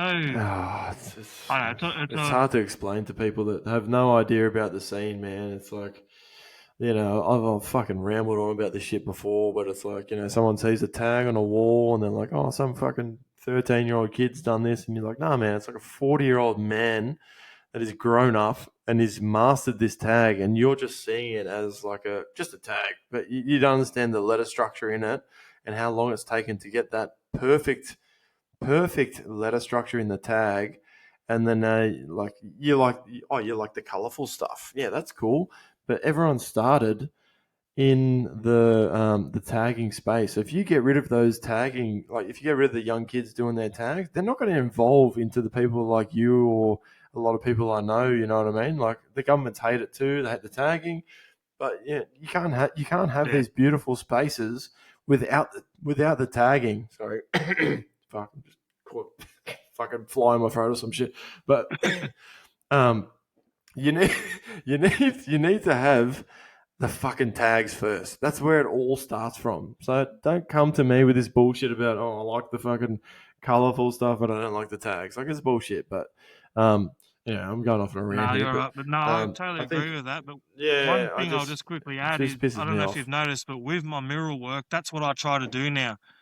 And I'm sort of starting to get a bit Mm. recognized for it. So that's what I'm trying to build on. These cunts want to see pretty pictures, right? Fucking fair enough. But I didn't come from that. I came from this, and then I learnt that because that's what you fuckers want. Came from the So gutter. I'm trying to learn how to mix them together. I want them to be like, okay, you Yeah, can you have a have to. kookaburra, but you got to have some letters fucking going through around the kookaburra. Like, Bro, it's funny that you mentioned the kookaburra because I've spoken to everyone on the pod and they're all like, the fucking lorikeet. The kookaburra. lorikeet is actually the lorikeet is actually like the main one that all the schools want because it's a beautiful bird. Don't get me wrong here, but I'm just saying, can you please paint some other birds besides lorikeets? And then now you're saying the kookaburra. I'm like, wow, yeah, okay, that's a step forward. I mean, man, you look at, like, I've painted overseas now, and you go somewhere that the country you're painting in, they got towns there that are celebrating 400-year anniversary, where my country's only been around for 200 years. And the artwork we have, we're not Yeah. known for shit. We have no culture. Like over there, they actually appreciate the art. They reserve it. They push their street artists as well to be creative and not just what they want. They push over, you know what I'm talking about. Overseas, you see cunts on skyscrapers Mm. doing 3D graffiti. But over Oh. here, it'll only ever be talked about, mate. It'll be like, oh, what's Australian art scene like? Oh, birds. Yeah, heaps of birds, mate. Fucking lots of birds. Fucking fair income. Like, Yeah. but I don't know. Fair income, mate. Fair Fair income. income. Fair income. These bloody lorikeets fucking flying around all these fucking primary schools. Jesus. Yeah. But no. So you've done your mural business for a while now. It's been a few years now So since COVID, I guess. I've been painting projects for people. Like I said, I was hustling it here and there. If I had a bill come in, fuck, I need money. Yeah, all right, I'll paint that shit for you. I'll come around. I've done that for like well over a Mm. decade, but it's been the last 5 years I've sort of been full time. But I mean, bar the 2 days a week at TAFE and things like that. But that has been No, that's a awesome. good avenue for me to have too. Goes hand in hand. But yeah, 5 years I've sort of been solid with the mural work. And yeah, you get some interesting ones. I've done a lot of cool ones with skate parks and things, which again, that comes back to my roots. I love skateboarding, so done a few skate parks now that are decent Yeah. ones. And I will say, one thing I've learned is, we were talking about the money before. I mean, no, I mean, you Mm. can't stop you're always going to have a fuckwit. You can't stop a fuckwit. But um, I was going to say most of them aren't fuckwits, but no, I just remembered there still are. But Yeah, they're all yeah. fuckwits, really. But there's a few. There's most that what I've found is, and I've again, like, I'm friends with Riots and Sam and that, and we talk a lot about our the things that we relate to with customers and good and bad, and some we laugh at and things like that. And the common thing we all have is we find that sometimes the biggest client, you'll be like, I need the job's 50 grand. I need 50% up front, and they just don't flinch. Yeah. They're just like, yeah, sure. When do you need it? Yeah. And then it's in your bank account. Wow. And then when you're doing jobs for other people that you can't even get over the line, you're doing 2 or 3 days worth of work, and they're like, oh, I don't want to pay much more than 1,000. You have to ask them, well, how much do you want to be paid when you go to work, when you just fucking sweep floors? What can you break down your invoice to me? So how many cans I need? How much am I paying for here? And you're like, mate, just fucking, you're paying for the artwork. You're not paying for the fucking materials. You're paying for my work. Yeah. So whatever it costs, that's what you're paying. Like that's fucking weird. For the younger fellas that are listening, when you are going to start this, it's gonna test you. You're gonna have to. You're gonna run into dramas. Sorry. You're going to run into dramas. You are going to run into the dramas, and you got to sort of either leave or stick it out and try and push through. But you will learn a lot from it. But you'll learn how to. You'll learn how to. You pretty much learn how to be a salesman. You do. I guess you kind of have to word it in a way to the average person that kind of has no idea about graffiti, and they're just blank, and they just think, oh, I'm paying for this product. Here's the product. I can get someone else that has that product, but this is a different space. This is a space where someone's worked fucking like 25 years to do this thing, and it's different to everybody else. So they don't understand that, and so you need to understand how to work with people, and I guess you would have gotten way better at speaking to people about this stuff, right? I feel like, again, graffiti, I said before, graffiti saved my life, it saved yours, but it also gave me life skills, man. A lot of people look down at, graffiti's negative, but maybe to them, but for me, it has always been a positive. I used to be a very quiet and shy person. I never thought I'd be a fucking teacher. I never liked to get up and talk in front of people, but now I talk in front of 100 people, it's easy. But I believe it comes from graffiti. Graffiti did teach me. This cunt comes to me and says, I've got X amount of money, I want you to paint this. You're right. You have to sell yourself. I want that fucking money without robbing him for it. I want the money properly in my digital account. So I want to get an invoice, and you had to learn all these things. But again, to these younger kids, I just think that, you're going to have to take on stuff you don't want to do, to keep yourself going. But I think the aim of the game is you will you will have to do a few freebies. Obviously, you just, same as any business, you have to do a few freebies, do a little bit of extra work, a bit of overtime, like whatever it is you have to do to try and build your business first. And then once you finally get that name out there, then you can start charging a little bit more, and then when you get to the prime where you are, let's be honest, you're at the prime, I reckon. Like, you're unbelievable work that you do. You should be able to charge whatever the fuck you want. Oh, and you can, like I said, but you can, but you have to go through the grind. You got to know how to sell it, and got to know how to sell it to them, definitely. But you will have to start off, doing some things you don't want to do, some free jobs here and there, yada yada. But eventually, I think the aim of the game is when you can kind of get to maybe where you said I am now. And thanks for saying that, but I am sort of at a level now where I can be a little bit picky and choosy. If I can see the guy's a knobhead and, he's just, I don't know, just a boozer, and I just want to get, Jack Daniels on here and do it for $500. I don't need to, mate. You're not getting my passion, my love. I learned this hobby because I wanted to do it. I don't come to you and say, oh, mate, you're pretty good at riding a motorbike. Can you do a backflip for me? Like, I got into this because I wanted to and I'm not going to pay you for letters. I fucking love graffiti. That's all I can say. I love graffiti letters, man. I don't mind painting other things. I don't mind painting wildlife, and I'll be honest with you. I don't like doing a lot of stuff where I've got to look at things. No one does do it. No one likes painting lorikeets 50,000 times. Nah, I don't have patience for that.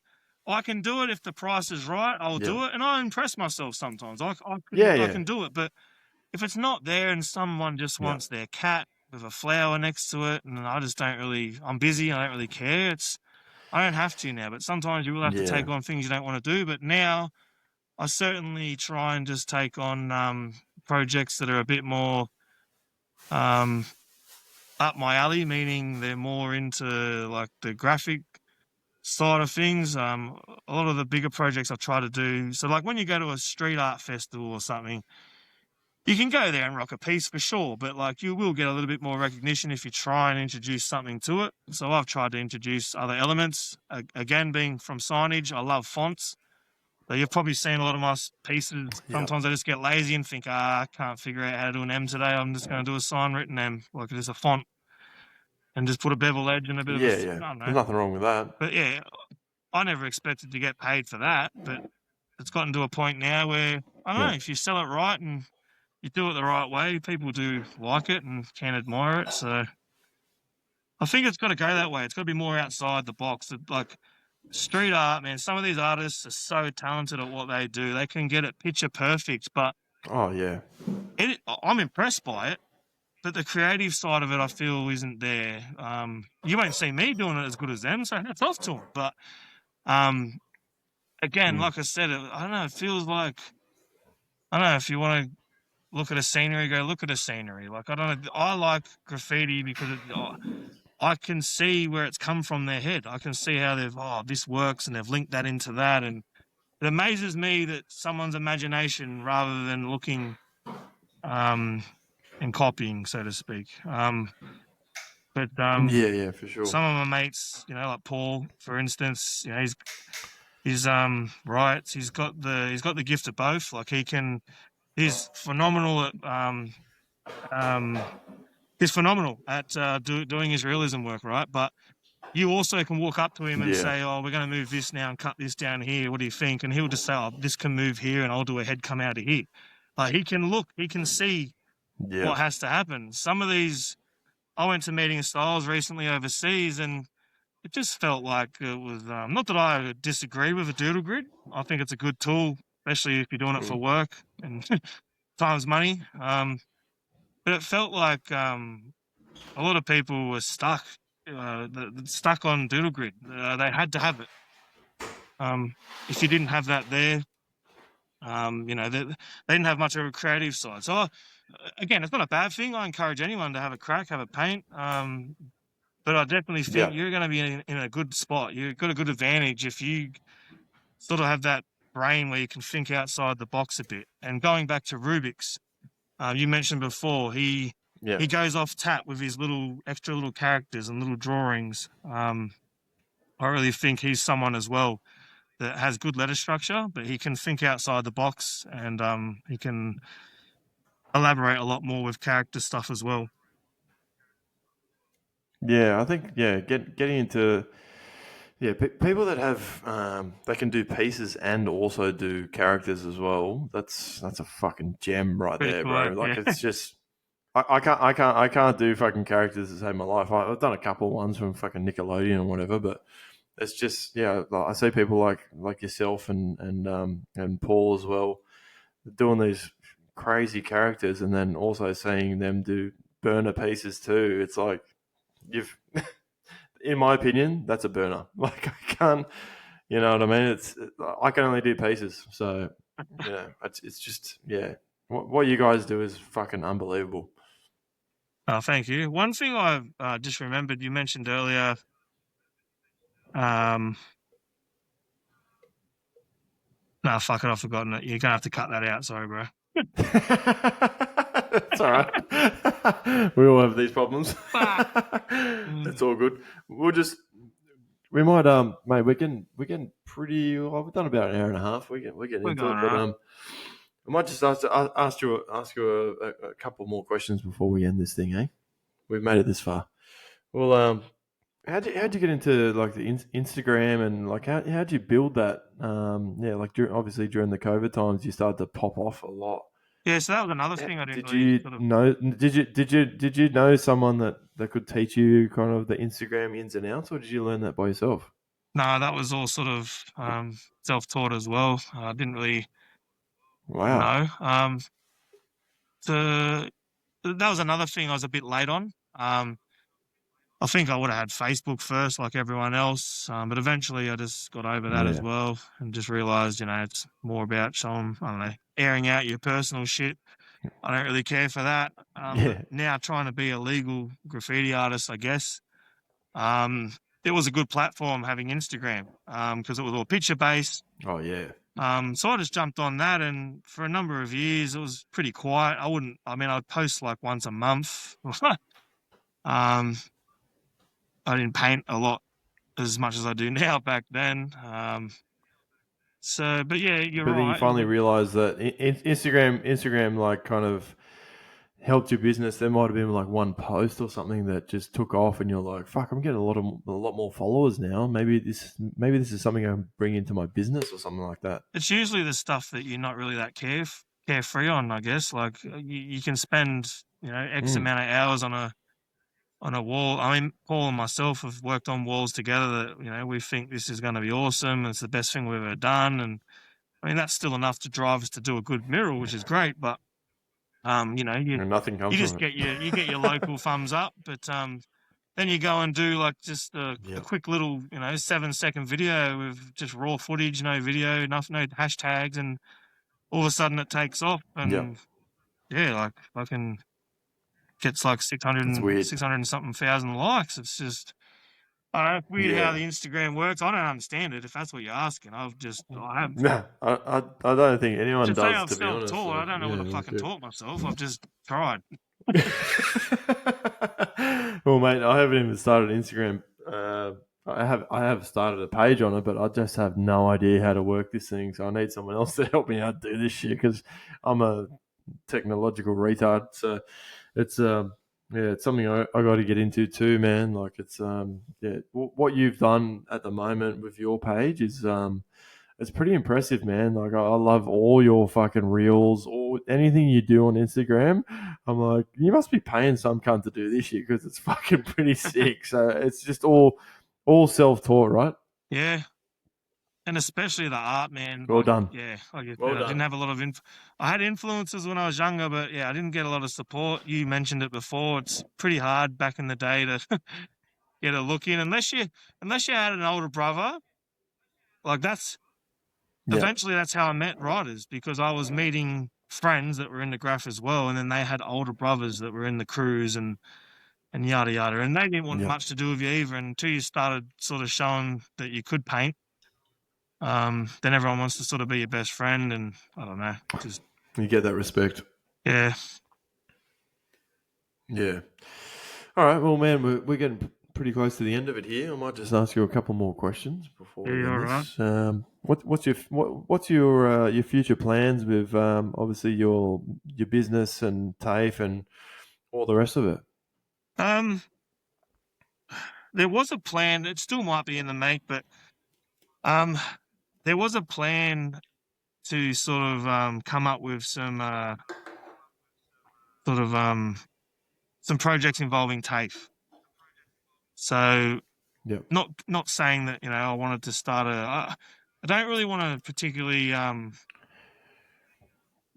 much as I love teaching, I love helping people. This is something that I self-taught, so it does mean a lot to me. I hold it close that I don't really want to go starting um, a course on graffiti, but I have been offered um, an opportunity to sort of go down that avenue um, if Okay. I'd like to, and I think it would be more good for like a fundamental thing. I wouldn't want to do it I wouldn't want to do it sort of as a But hang on. Are you saying that TAFE is gonna let you do a graffiti TAFE course? they've been pretty supportive of it. No They way. have been pretty supportive of it. How far we've come. Yeah. But only because of the street art side of it. Like I said, it's getting to the point Yeah. now where it's quite big. Everyone wants to do it. It's quite big. People are getting it, but people don't even know what they're getting Mm. because it's so big. And I mentioned this before. There's no real union on it. or anything like that. It's just like we're just paving the fucking path, man. We're just trying to hustle and make money, just doing our art. But it's now turning into a bit of an industry where it's getting competitive, and it's getting to that point where even TAFE has noticed that, you know, if people are trying to do it the right way, there needs to be places and big names such as TAFE that are someone who knows their supporting shit. this. Yeah. So but what I'm trying to the angle they want to go in is they want to sort of go on, you know, like, I guess, like an artist course. Like, people are starting to do it a lot more now for restaurants and shops. So to gain some sort of like recognition, I guess, to separate you from, you know, to make it look like you're more professional and serious than someone that's just come off the street. Maybe if you had a TAFE course that offered like a fundamental sort of certificate to say that, you know, you can actually fucking spray a pretty decent stick figure. It might be a good thing, but for me, I don't know. I don't mind the idea, but I'm more sort of situated in the good opportunity, but I'm more situated in I want to push more. I don't know how yet, but I'm still working on it. I want to push more with councils, places for us to practice. One thing I've found is I get a lot of calls and stuff, and forever busy responding, you know, to texts and stuff on the business about jobs. But half of the inquiries I get are from parents that are saying, you know, you guys are very good at what you do. My kids want to do it too, but how do they do it the correct way? I don't really have an answer for them. As you said before, I just tell them they've got to go learn. You've got to go tag. You've got to go learn. That's just how you got to do it. But you can't say that to a parent. Yeah, I'm seeing that now because I'm a parent too. It's like, fuck.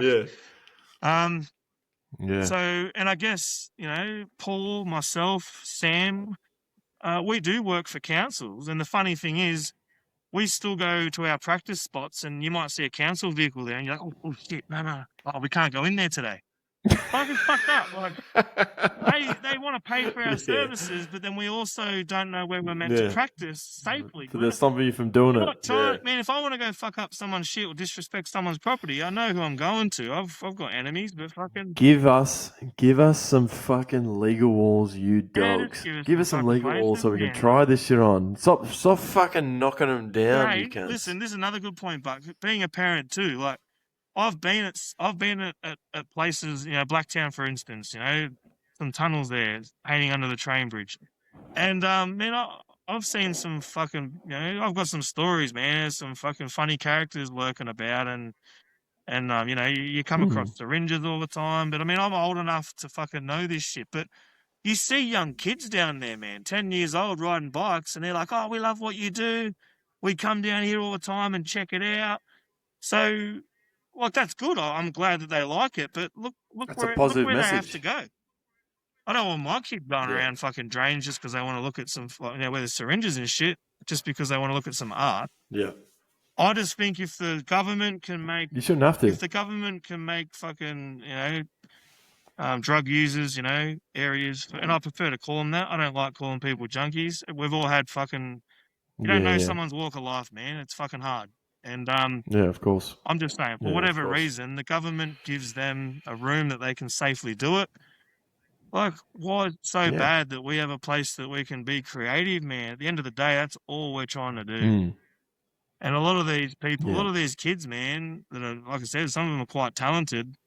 They've just come from broken homes or broken families, or they've had someone. They got no outlets, man. They're just, you know, there's shit going on in their house, and their parents are, you know, maybe their dad's fucking beating them or whatever, and they just want to get out of the house and ride their bike and just be free from all the bullshit that's going on in their household.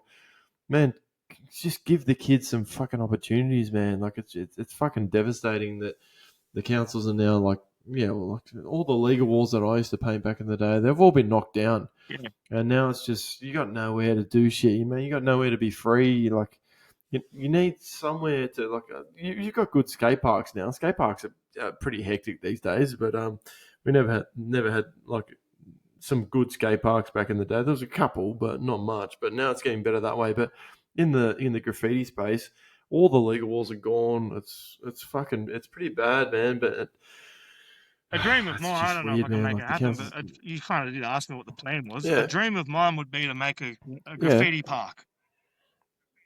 So Oof. you've got, just like a skate Yes. park. Sell it to me, brother. Sell it to me. You just got X amount of walls. Sell it to Fucking, me. you just buff them all. I don't know, people pay X amount to come in and have a crack, but yeah, you can buff the walls, you can maintain it. Rubbish can be, cans can be recycled. There's ways you can sell it to the government where it's like they're gonna Yeah. think, oh, these cunts are actually fucking got half an idea. They're not just fucking losers. Like Yes. half of us want to do good shit with this, man. We don't want to fucking fuck around. I ain't got time to fuck around. Yeah. Yeah. We're grown ups now. But I might end this on one more question, and it is, what's any life advice you've been given from I don't know, some old fella spitting you some yarns at the pub, or any family members, or even graffiti writers or anyone like that that's stuck with you over the years? Spit some knowledge. um,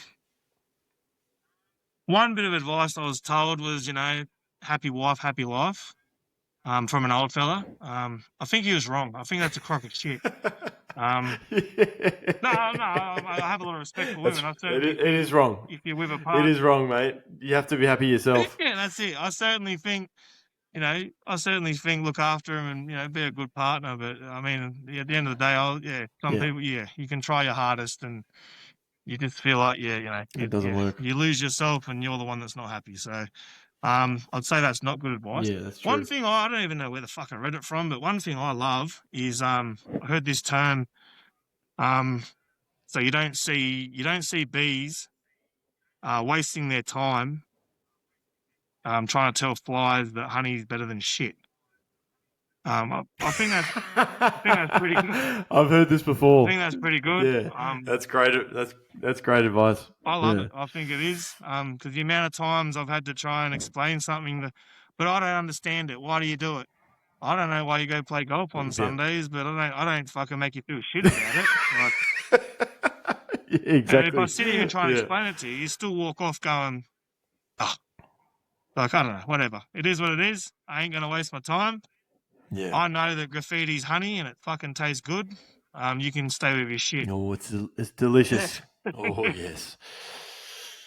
But yeah. One that's come to me recently is I don't know where I heard it before, but you're not the same person you were 10 years ago, and that's kind of really stuck with me recently. Like, if you told me 10 years ago I'll be doing a fucking podcast and being a more positive person, if you met me 10 years ago, I was a fucking dickhead. Like, I was, a very angry human being, and I think it's right, man. Like 10 years ago, like, everyone's different, man. I think you have chapters in your life that you move on. So 10 years later, you improve on your life, you learn different things, and recently I've come to realize that being a more positive person brings more positivity.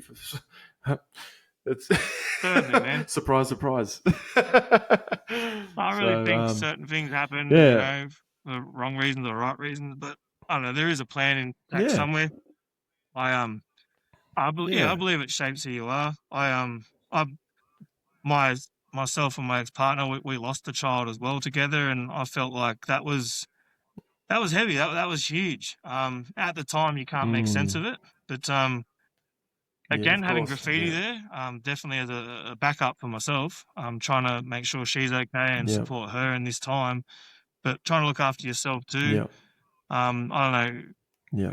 Graffiti was again something that I fucking fell back on, and I'm glad it was there.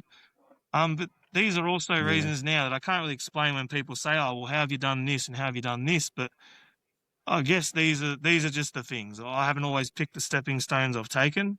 Some things have been dished to me, and a lot of other people. You just get life just dishes you a weird card sometimes. But it's how you bounce back from it and what you take from it. I could have stayed angry for a long time. You learn from it. I did go off the rails. Like I was unhappy for a year or two. Doing a lot of. We all have, brother. We all have done some fucking stupid shit. Doing some stupid shit. But, I know. But you learn from that stuff. Sometimes you need to hit rock bottom before you start to grow. You know what I mean? It's Yeah, I think the message you're sending out it's really good, and I just think yeah, if everyone stays positive and everyone's nice to each other, and you're all if you give off positive vibes, you get positive vibes back, and that's what I've learned recently in life. And I don't know if it's just being an old cunt and having kids and stuff like that, but I've just realised, in the last fucking 10 years or whatever. But it's like meeting people like you and a lot of other people that I never would have even like spoken to before. Or just told them to fuck off, like 'cause that's how angry and stupid I was back in the day. But yeah, it's a thing. Like now with this podcast, I can actually have great conversations with people and get to know them and know their backstory. And it's everyone's in the same boat, man. Everyone's struggling in life, and it's I think if everyone's positive together, we can all make the scene what it is today, which is it's grown a lot, and I think we're heading in a great direction. So I really appreciate you coming on the podcast, man. Like it's been, like I said before, man, you're one of my favorite artists, and yeah, I really appreciate you coming on, man. I'm really humbled to be here and grateful that you've asked me to be here, and thank you for saying that.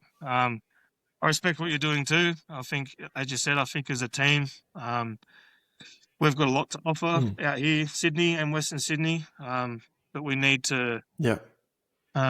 take some action.